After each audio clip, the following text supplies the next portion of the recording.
All right. Well, why don't we kick this chat off, David, by thanking you again for joining us around our virtual campfire. And maybe we can just get to know you a little bit better. I know we were just chatting, and it seems that good food and good beverages are in your background. Tell us a little bit more about you.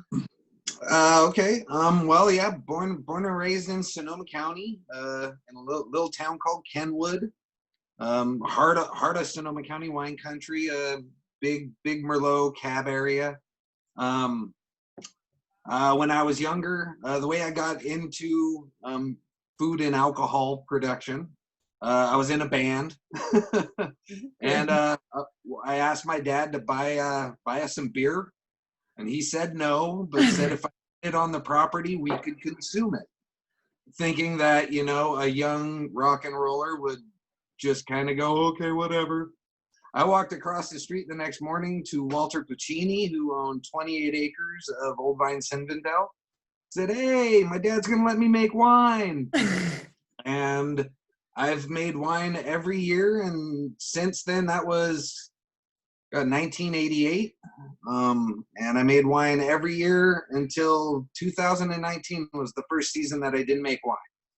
Wow. Just because I had other things going on. And yeah, so that's a little bit. And from there, I moved into being a pastry chef and a baker, an artisan baker. More focused on restaurant work, on doing plated desserts, and really working with flavor and whatnot. I'm still making wine the whole time, growing my knowledge of fermented beverage and distilled beverages through various ways. And then from there, moved into winemaking, which I did here in Sonoma County for about a decade, for about 10 years. And now I work with Canton Cooperage, which was my favorite of the American barrel producers. Just a really nice quality of product, and everybody I've ever met from the company was just solid. So when I decided to stop making wine professionally, I was contacted by my sales rep, and they offered me a sales position with the company. So and that's how I found myself here. That's wonderful. That's really wonderful. I love that you have been in the craft for so long. It really came from how I was raised. I grew up on a 19-acre farm. There was a lot of producing of our own foods, a lot of canning, a lot of my mom's a Southern cook, so she was the one that originally gave me the love of food. And then just being surrounded, coming from an area where food and beverage is such an integral part of life. It was just very easy to embrace it. Most of my friends were either chefs or bakers or winemakers or vineyard guys, or so just every aspect of my life from a very young age was involved in this world. So and now what's great about working with the Cooperage is I'm able to expand my view of it, working with people in the Okanagan and in Walla Walla and in the Dundee area and Medford, all the way to the hill country of Texas, being able to see across the board like so many different styles of even just thinking about just whiskey. Right. How many whiskey producers that I get to work with that are so vastly different, but all great people and making great products. So it's a good world. Yeah, absolutely. Your story kind of reminds me a bit of of people we find in the industry often, and I think of Phil, the founder of Wanderback, and my husband, and how integral food was in your household growing up, Phil, and how you got started also kind of making at a young age, and how oftentimes that passion just kind of runs through. Would you say that's fair, Phil? I'm not sure I understand the question. Is it just that how for you David was saying his mother was always introducing him to food and the importance of cooking and that kind of thing, and then he went on to make his own? Sounds very similar to kind of your family and you. you know, and how many Yeah, people I mean, do that. I think that yes, definitely. My mother was a good cook and often made great things out of not many great ingredients available at the time, and so yeah, that rubbed off, and it's still something that I try to do today, cooking, and I you know, I have an interest, as you know, in beer making, and I did make a few batches of wine that were fairly terrible, but yeah, I find the effort to do these things rewarding and interesting for sure. Yeah. Yeah. David, why don't you introduce us all a little bit more to Canton? And we already know the quality of those barrels, and I know Phil wants to talk to what we're doing in them with the whiskey. But tell us more about Canton, where it's based, how big it is, specialty the specialty of the cooperage, and maybe a little bit about moving from wine barrels to spirit barrels. Okay. Well, Canton, we're based in Lebanon, Kentucky, or as they say it, Lebanon, Kentucky, which is right about halfway between Bowling Green and Louisville. Which I always love saying Louisville when I get down there. Does that get a reaction? Back in about 99, Canton was actually purchased by a French cooperage in the Bordeaux area called Taranceau. Very big in the spirits industry there in Cognac. Mainly working, they were one of the main producers of cooperage for Hennessy. Mm-hmm. So when they purchased Canton and brought over a lot of the French quality standards, so the Canton barrels really did start to, and at the time we were only focusing on the wine industry. Back in the 80s when there was a bourbon crash, Canton decided to divest and start focusing more on wine. And then just about 8-9 years ago, we actually started producing our line of spirit barrels again, but using the techniques and the technology that we have developed in the wine side of things. So, you know, we were one of kind of on the forefront of starting to really open air season staves for spirit barrels. We have a series of 12-month, 24 and 36-month open air season barrels. And that's something that is really starting to catch on with the spirit barrel producers in the industry, starting to not so much kiln dry their wood, mm-hmm. but open air seasoning it. And you really do get these crazy benefits from the open air seasoning that you don't get from the kiln drying. Yeah. You get rid of a lot of the plankiness, woodiness, the greenness in the wood. A lot of the lactones are calmed down and whatnot. But about the company, we're actually, when it comes to cooperages in Kentucky, we're not very big. We're actually one of the smaller cooperages in the area. Got a lot of really good guys there that have been with us for a long time. It's interesting to meet guys that look younger than me that are, 3 months from retirement that have been with the company for 40 years. And how do you look so good? And basically they lift weights and work in a sauna all day. Yeah, so it's really what I've personally liked about the company is just the level of craftsmanship and true craftsmen, like watching the guys in our toasting and charring room. Yeah, it's something I couldn't do. A 10-hour day standing over open flame, flipping 100-pound barrels back and forth, and I was able to get 3 before I called it quits the day that I worked at the cooperage. But it's just what I appreciate about it is just the level of craftsmanship and pride that we have in our product. It really makes it easy for me to be part of that. Mm-hmm. It's so much harder to sell something that you can't stand behind. Right.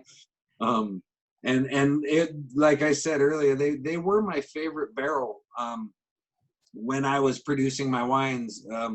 To be a standout, you know, everybody uses French oak for Chardonnay. So I used 36-month open air seasoned American oak, and it really made people go, "Oh, what is it? This is a lot different."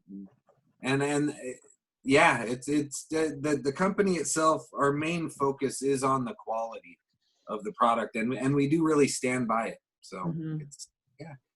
That's great. Phil, do you want to hop in and just talk about why you chose Canton for half of our Lone Star collection to go into? Well, it was the same things that David is talking about. I had seen the Canton barrel, and you know, the comparison to others, it was a great quality barrel. The open air seasoning was a huge part of it. The wine, having focused on the wine industry for me was a positive. I thought that was something the winemakers, I think, had been more aware of some of the variables, or more influenced by some of the variables, particularly the open air seasoning and the length of seasoning, and then the degree of heat treatment, more so than I think the bourbon and rye industry in the U.S. had been previously. So yeah, that was a plus for me rather than a negative. As a spirits producer, I thought having made barrels for the wine industry was a good thing. So yeah, it was the appearance, the wood, the craftsmanship. They're more expensive barrels, so that made it more difficult for me to make that decision. They're a spendy barrel, but you know, when you have something sitting in the barrel for that long, and yeah, I just thought the expense was worth it. So it's paid off. I'm happy with. We're going to talk a bit about how this whiskey is coming along, and I think Cody may be joining us in a minute. But those are the main reasons for choosing Canton at that point. And also, it was difficult too. I was a small producer at that time. I don't even know if I had whiskey on the market when I bought those barrels. I don't think I did. And so it was more difficult for me as a small producer of spirits to buy from the big cooperages at the time. We were just getting through the period where there was a shortage of good quality barrels in the United States. That was about 5-6 years ago, and so there was also the supply side was a problem for me as a small producer at that time. And so that was another big reason too. Canton was willing to talk to me, and so yeah, we were. That was another reason too, for sure. Yeah, perfect. Yeah, we definitely like the small guys. Yeah, why is that, David? Tell us why you like that. And I don't want to sound like I'm bad mouthing the larger distilleries, but there is a level of care to product.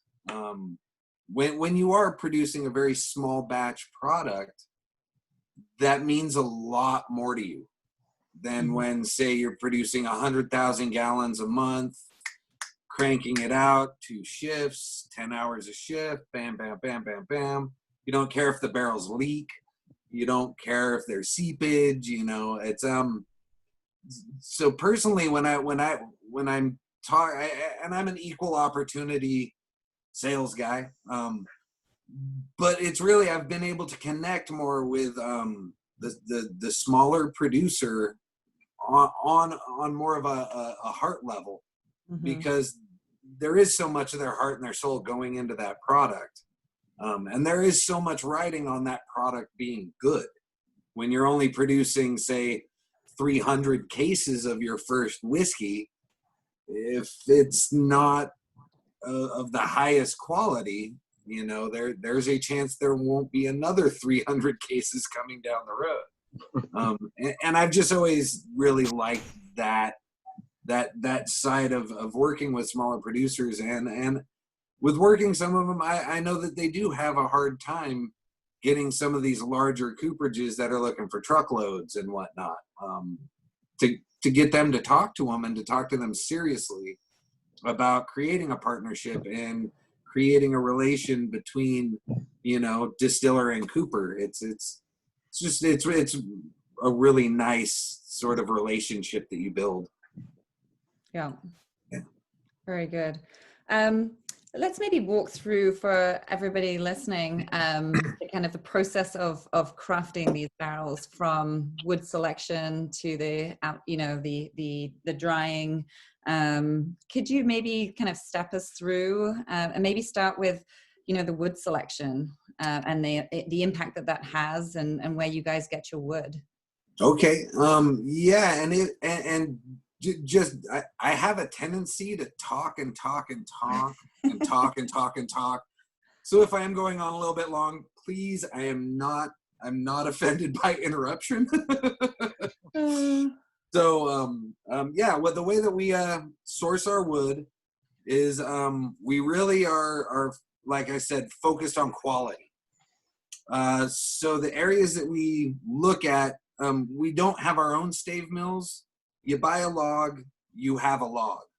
If you're able to go to stave mills and hand select your staves, you have a little bit more control over quality and whatnot. We focus on stave mills that harvest out of the Blue Ridge Mountains, the Ozark Plateau, and the Ohio River Valley. Mm-hmm. Not too far north, not too far south.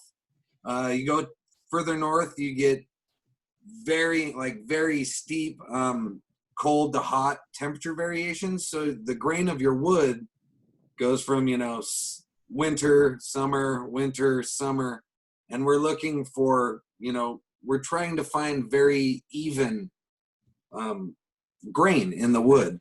So we kind of pick what I call the middle reach of the Quercus alba or white American oak area. We work with 9 stave mills. They really know what we're looking for. We do not mind spending money on the wood to get the best wood possible.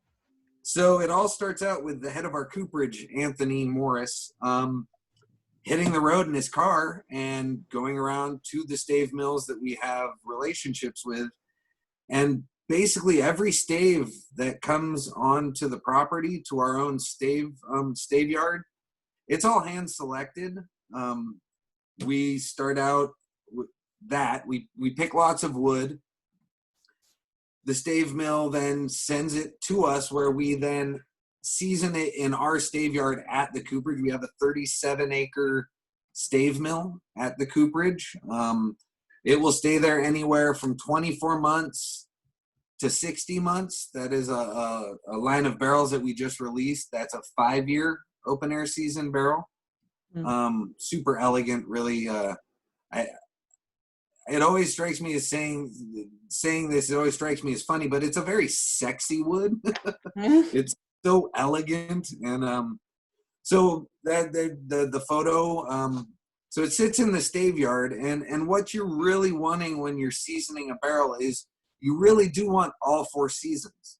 You want the fall and the early rains and the cold weather. Then you want snow, and then you want the spring, and then you want the heat of summer, because each season does something in the seasoning of the wood in the way of leaching out some of the harsher acids, some of the whiskey lactones, mellowing it down, some of the helping break down the hemicellulose, and I won't get too technical with the Latin because it's embarrassing when I try and say these 15-letter words. So basically, once it hits our stave yard, it's the first round of testing that we do. We use a third-party group to test all of our woods.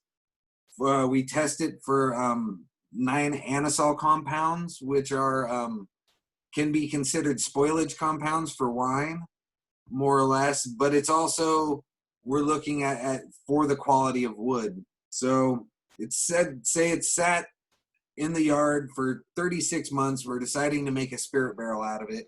It goes through then 2 more rounds of inspection, where people who have been doing it for a very long time look at the the straightness of the grain, the quality of the grain. We try and find any flaws in the wood possible before it ever enters the cooperage. And one of the other benefits of the open air seasoning is you're wanting the moisture content of the wood to be right between about 12 and 15%. You don't want wood that's too wet or wood that's too dry. If it's too dry and you go to bend it, it snaps. If you try and do it too wet, it's too wet.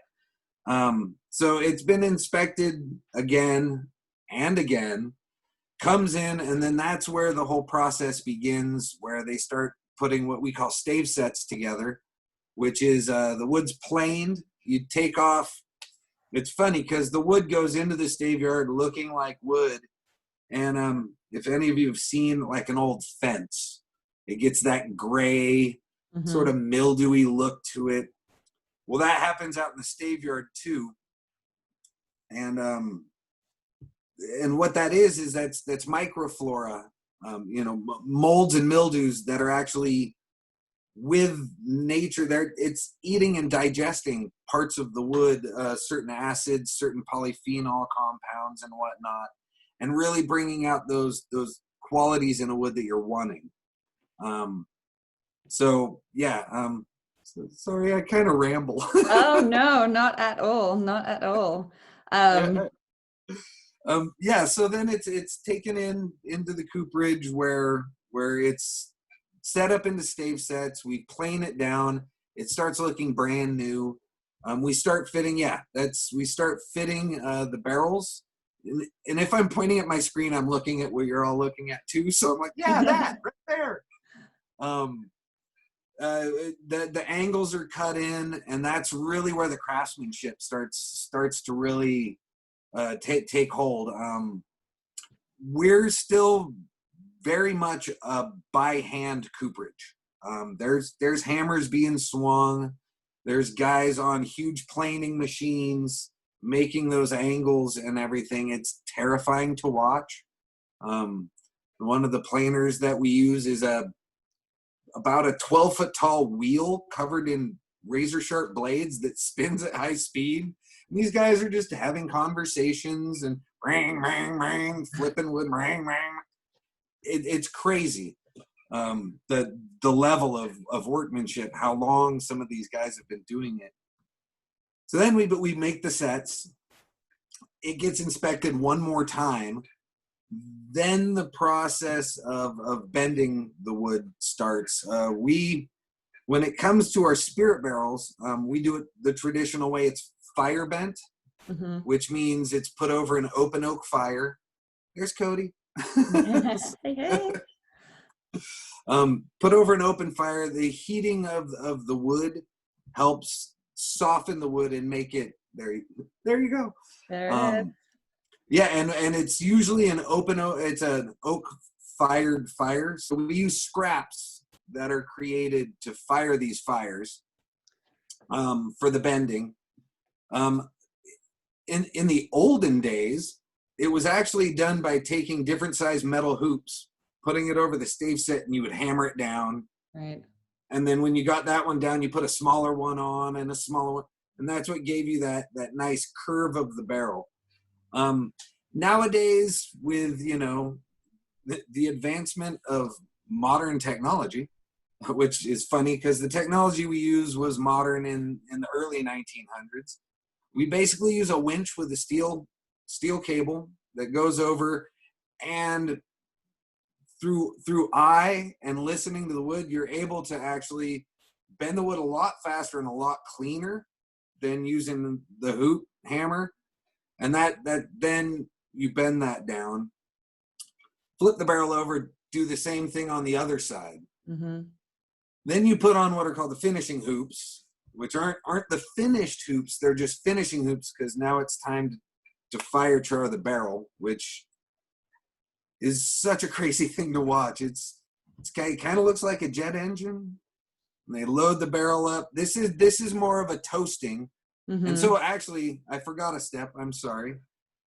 Before we char the barrel, we usually do a lower temperature, very long toasting.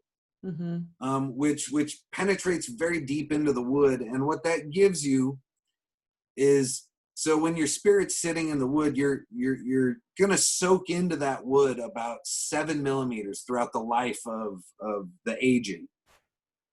Well, if you char real quick, you're only covering maybe about 3 to 4 centimeters into that wood. Beyond that is raw wood. So as your spirit soaks in past the char, gets into that toasted wood, gets into that raw wood, you can start getting what I call splinters or pencil shaving kind of characteristics of just raw wood. So doing that nice long toasting beforehand, you really get a nice deep penetration into the wood. So when your spirit gets beyond that char, you aren't hitting raw wood. You're hitting toasted wood, which has had some of the things that happen during some of the chemical changes that give you the characteristics you're after. You know, the heightened vanilla and a little bit of that little hint of coconut and whatnot that you get from American really brings that up to the surface inside the wood. And so how long would you do that for, David? Like a long charring? Well, a long toasting. Toasting. Sorry, would be a lower temperature, and this isn't ours. We have a proprietary recipe for our toast. But I mean, technically, you say the surface of your wood is about 225 degrees during the toasting.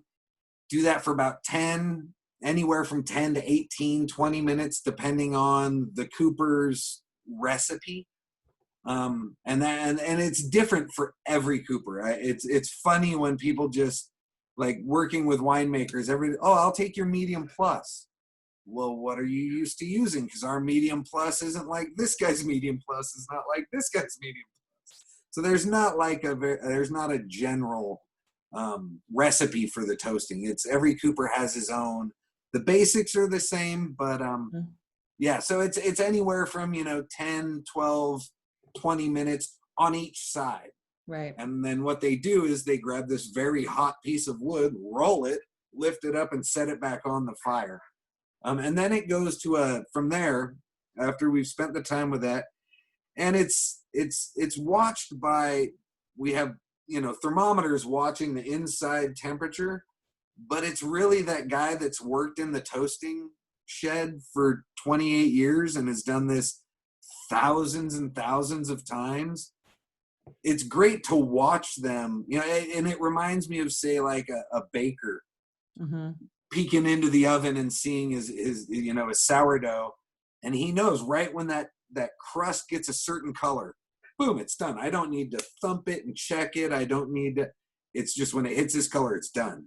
And so watching somebody who's been doing it for years, it's just the greatest thing to watch an artisan.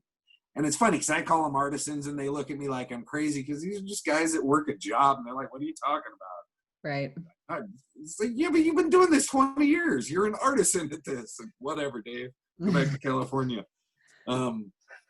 Okay, so then from there, it goes over to the char table, which is where we ignite the inside of the barrel.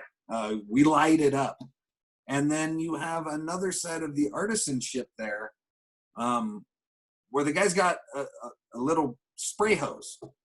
And because you don't want it to burn too much, you don't want you don't want it to go too deep, and you want it to be even. So he's turning the barrel while it's burning on the inside of it, looking for hot spots, putting out hot spots with a little and really trying to get, and it's what's called an alligator char. Because you've seen alligators, they're scaly, and the inside of a charred whiskey barrel will have that, real crackly look to it. And depending on the different char level that our customer's looking for is how long that we let the wood burn and how deep we let that char go. The heavier chars are the char level 3, char level 4 are pretty deep. It's really burnt. Right.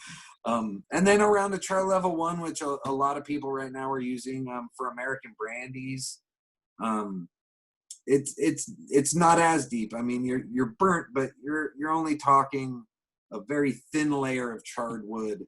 And what you get from that char, other than flavor components and transfer of flavor components, is you're actually also cleaning up your spirit.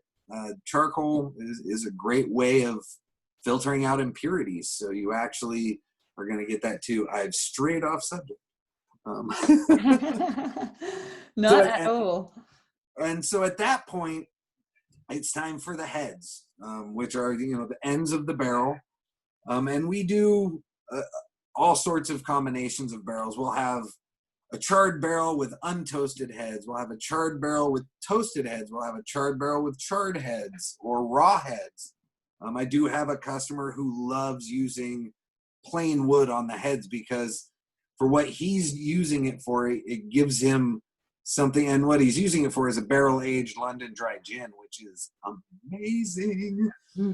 It's insane, the different flavors that come out of, you know, because most people are focused on, you know, it's whiskey and bourbon, you know, the brown liquors that go into those. And for so long, gin has been a clear liquor to most of the American buying public. But I do see a trend where distillers are getting back to the history because everything used to be stored in barrels. Right.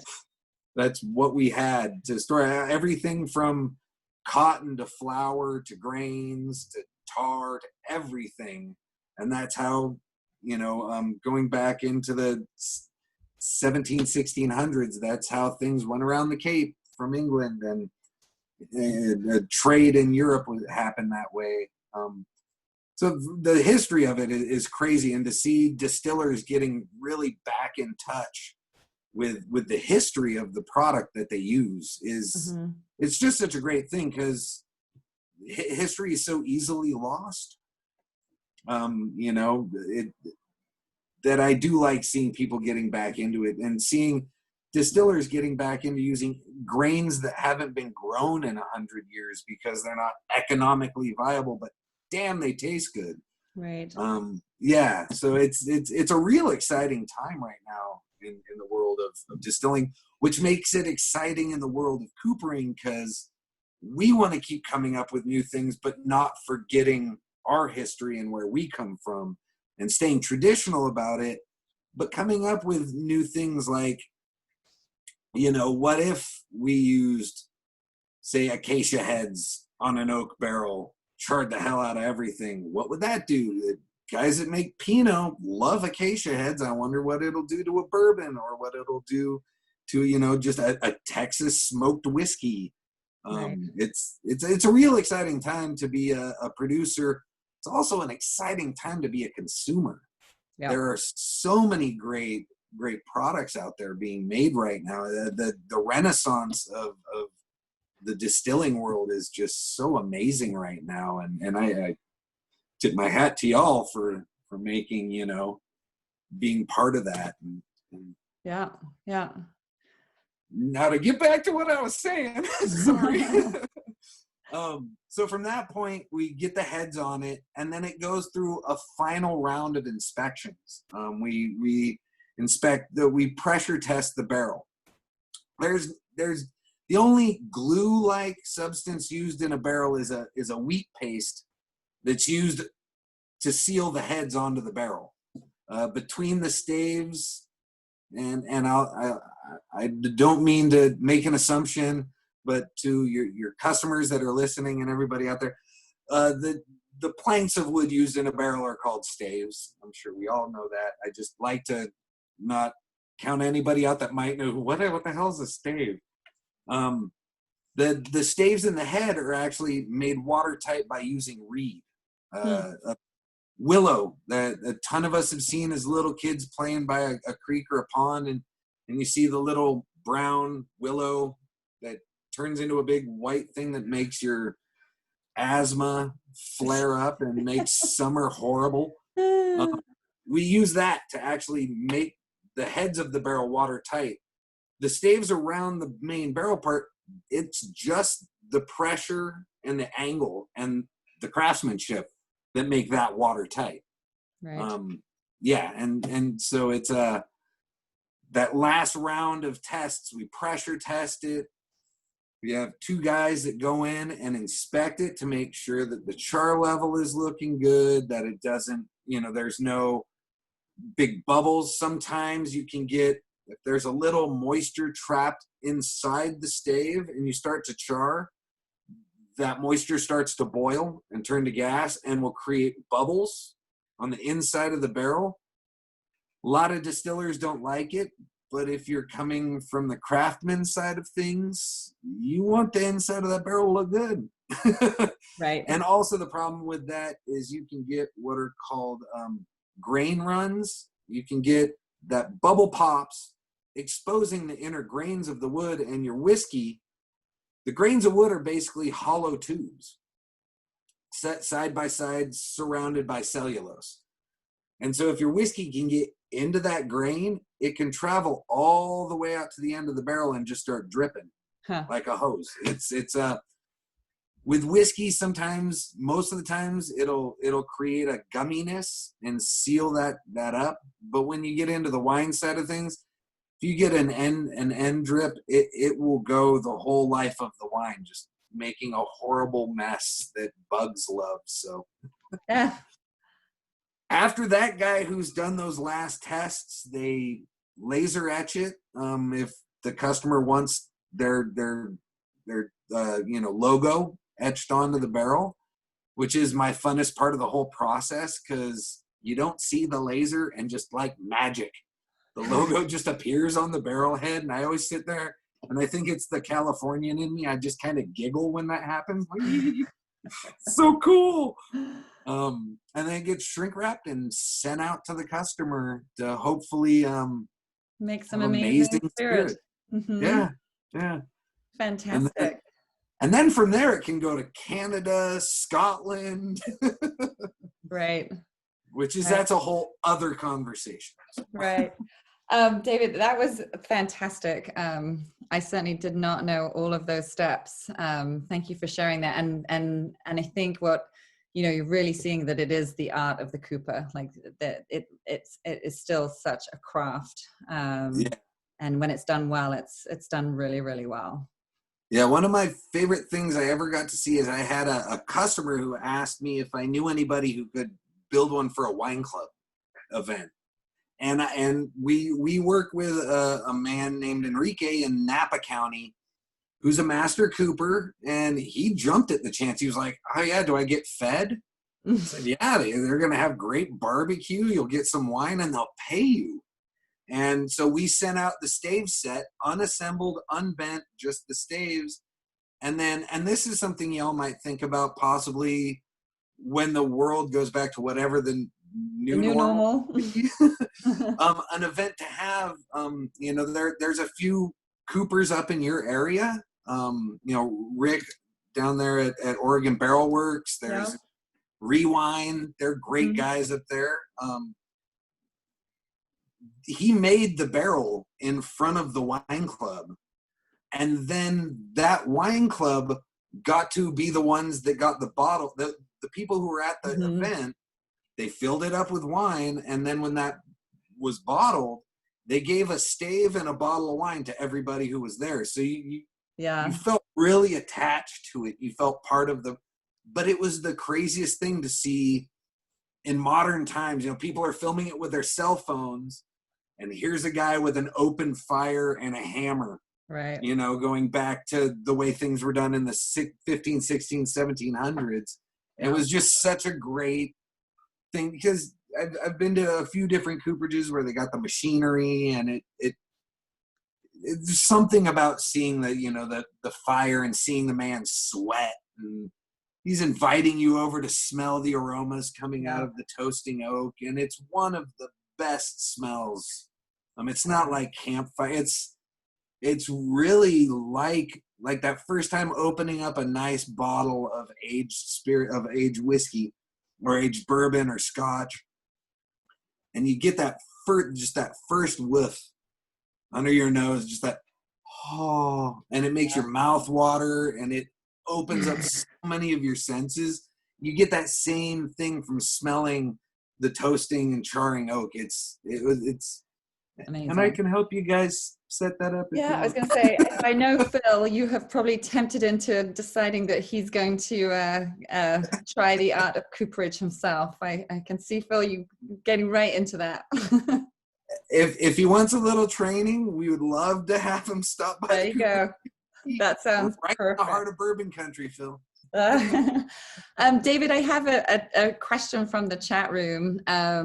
It says, is it true that if a Cooper apprentice is actually called Cooper, he skips the first year of his apprenticeship? I don't know, but that's awesome if it's true. And I wonder how many Coopers who are named Sam and Dave and Phil going in. No, my name's Coop. Definitely Coop. Jump ahead of the class a little bit there. I love that question. I might have I'm to going to make a note send you and find back. out. Come back to us with the answer to that one. See if there's anyone there. I will, definitely. I'm writing it down right now.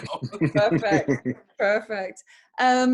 Phil, why don't you jump in now and talk a little bit about exactly the type of barrels that we did get from Canton, and a little bit about your observation on them. Before then, we'll move to Cody to do a little tasting of our Lone Star collection that's been in there for about 2.5 years.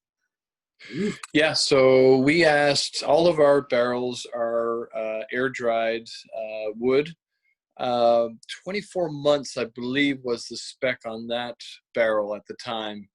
And I'm not sure what we had to choose from. I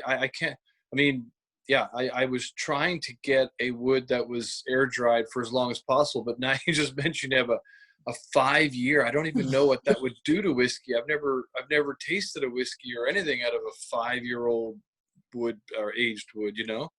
It's pretty damn good. The impact is a lot softer and a lot more elegant and very it's not like a big huge oaky impact. Yeah, so I mean that we've talked about that, I think, in other podcasts, but you know what we're trying to do with our whiskey, we're a single malt whiskey. We're made with malted barley, and we make a new make spirit that's different than what you would get making a bourbon or a rye.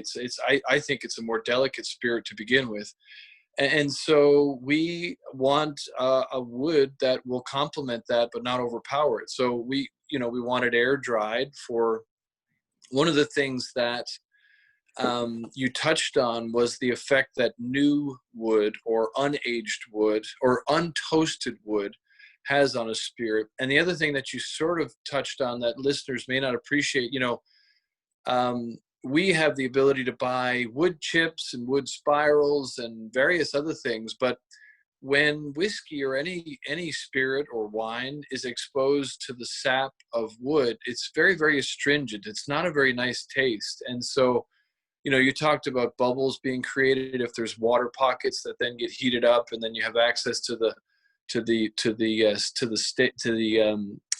rings of the wood and leakage out of the barrel. But the other big thing that I worry about with any of those other products I just mentioned is I don't want my whiskey to ever get into direct contact with the sap of the wood. It's not, I mean, for a gin, that'd be different, but for a whiskey, a malt whiskey, I would think it would not be complementary, So the other thing that we may have mentioned in the past, but basically we order casks that are heavily toasted and very lightly charred, which is different than what you would typically use for a bourbon or a rye.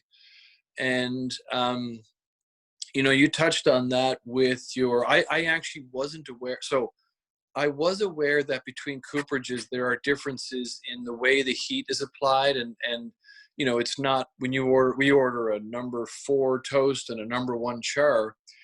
One of the things that we noticed with your cask compared to the other casks that we had used in the past and currently as well is your toast level. So we only see the surface. We're not drilling holes in our whiskey and analyzing it. So we don't know how, you talked about how you you really try to get a deep layer toast, so that the whiskey, even if it goes 6-7 millimeters over the life that it's in that cask, we don't ever want it to be exposed to unheated wood. And I think that is a true thing, that what you say, because I think we're seeing that in now the 2.5-year-old spirit that's been in your cask. But one of the things that we noticed comparing your cask to others is that your char level was lower than the typical number 1 char. Like, we hardly have, we have no alligator skin in the inside of our cask. You don't see any burnt black layer. And so we have a very light char. I think in the future, what we would probably specify for you guys is a bit of a heavier char than what we had in the past. But what happened early on with the spirit that was put in your casks is we saw very little color change over the first 6 months. We didn't see much of a change in the spirit. We still had a fairly fainty spirit those first 6-9 months. And I was quite worried. And so what we did, Cody can comment on this in a minute if he's available, but we have different environments in our distillery, like many distilleries do. But we have a first floor that we had traditionally, that we do typically use for most of our aging, that is kind of like a cellar. It's half underground.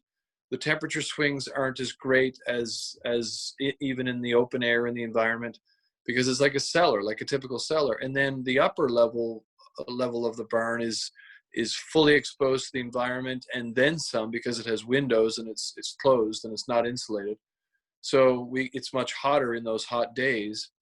And we're sort of as we've mentioned before, we're in Oregon, we're in Hood River, we're about an hour east of Portland. So we're getting into the arid desert. We're at, I don't know, maybe 500 feet, 750 feet above sea level.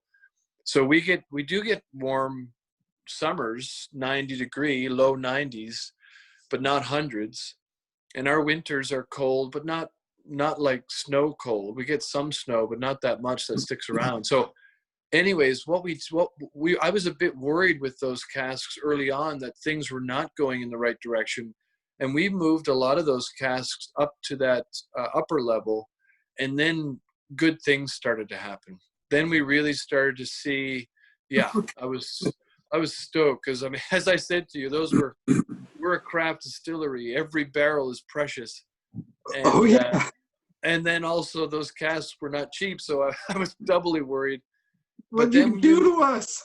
Yeah, when we moved those casks up to that upper level, really nice things, magic started happening, and we've been super stoked about what we've seen now the past year or so since we made that move. And we've just started our summer. We've actually had a bit of a cooler, wetter spring than typical. But I'm really excited to see what's going to happen now as we really get into the warm months. And so I think we're seeing as a new distillery, what I really looked at was the outside of the casks. I saw, tight grain, which I liked, really nice craftsmanship, like no gaps, the fits of everything, the heads and the staves were fit super well, really nicely crafted. And then when we looked inside and they all smelled really nice and fairly uniform, but light on the char. The toast level was what we would expect, but again, we're looking only at the inner surface. We're not drilling holes through it. Yeah. And but yeah, I think it's going to be. I'm really optimistic about what's going to come out of those casks, and I think it's in practical use, I would echo and support what you've just described, David, because I think that it does hold true in comparison to other casks that we've used. And so yeah, I'm really psyched about what's going to come out of them now. We're expecting that whiskey will be ready for release. I'm hoping next fall, and then subsequent releases after that. So time will tell, but I'm happy with what we're seeing so far. Great. That makes me happy. Indeed. Well, let's cast over to the farm and Cody. And Cody, why don't you taste some whiskey for us. That's our Lone Star collection, 2.5 years in these Canton heavy toast barrels. Cody, are you there? I am, yeah. Hello. Hey. You get the best part of this call. You get to drink the whiskey. I think we're all feeling a little bit hard done by. Yeah, rough job, man. Right. That's my arm. Here we go. So like Phil was saying a little bit earlier, you guys, we had these Canton barrels on 2 different levels of our floor. There in the barn. And, you know, I don't think prior with our Evergreen collection that we'd really started a whole lot of the barrels out on that mid-level. I think that was more something that we were using for finishing. So this little experiment that we were trying with these Canton barrels at first, you know, is kind of like a blessing in disguise, because I'm not sure if it's really possible for everybody to see the differences there. But the difference in color between the two is pretty drastic. The barrels that were left downstairs are like a really pale straw. And then you get upstairs to the barrels that have seen more heat, and it turns into more of like a rich golden color. Show us again, Cody. Yeah. I think you can see. Yeah. Oh, wow. This one in my hand here was the one that saw the heat, and this is the one that was left downstairs. So try to get out of the way. You can see that, yeah. You can appreciate it. Yeah, and you know, one of the things that I really enjoy about working with these barrels as well is that there are really fruity aspects to our whiskeys, and tropical fruits, more or less. You know, you get like things like mango and papaya. And what these Canton barrels are doing, in my opinion, is it's really allowing that fruity aspect of the new make spirit to maintain its presence throughout aging. And then the things that are unique that these barrels are adding to it that we haven't been seeing from our other collection of barrels that have the char are things like marshmallow. The whiskey to me downstairs is kind of surrounded by this beautiful non-toasted kind of marshmallow flavor that adds a little bit of sweetness to that fruity aspect of the whiskey. As you get upstairs, it's almost like that perfect, nice brown toasted marshmallow that you're starting to get from the warmed up. And it just, the palate, it hits you kind of like a rock from what I remember. So I'll give you guys a little tasting note here on the first one from downstairs.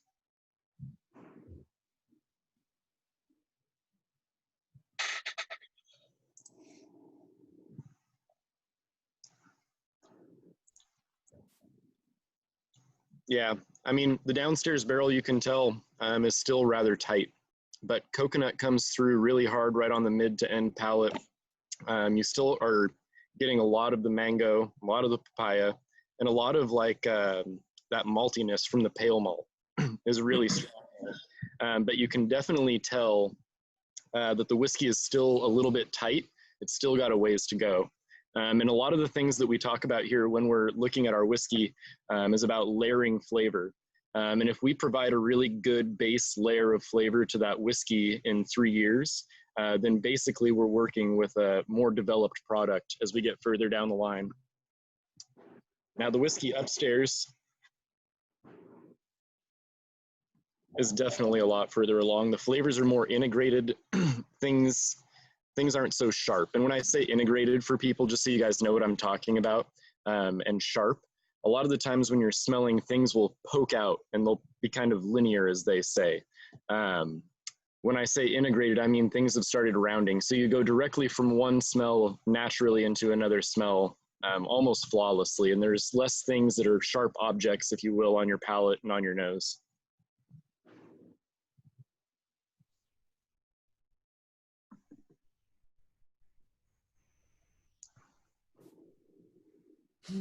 Yeah, and I mean, I really feel like this one goes right back to exactly what you were talking about there, David, earlier about having a deep toast level in your wood in those barrels.